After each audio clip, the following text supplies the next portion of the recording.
Skolā stundās es bieži nevarēju koncentrēties, un vārdu vietā visur redzēju patiesību. Sākumā viņa bija tikko pamanāma, bet tad viņa mani apdulināja. Patiesība. Atnākot mājās, nolēmu, pasaule, kura visi klusē, es runāšu. Uzrakstījusi patiesību uzkārto kapņu telpā, cerot, ka mani sadzirdēs, bet svešnieks tu pat neizlasies līdz galam noplēsa. Nākamajā dienā atradu lapiņu miskastē. Viņš aizgāja nedzirdot manis sacīto, manu taisnību.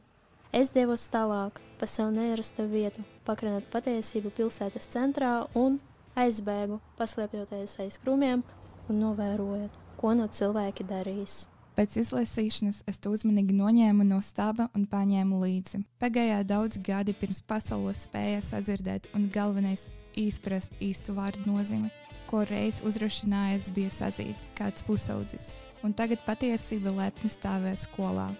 Beidzot sadzirdēta. Nav patiesības, taisnības arī nav. Vienīgā taisnība tā, ka katram savs.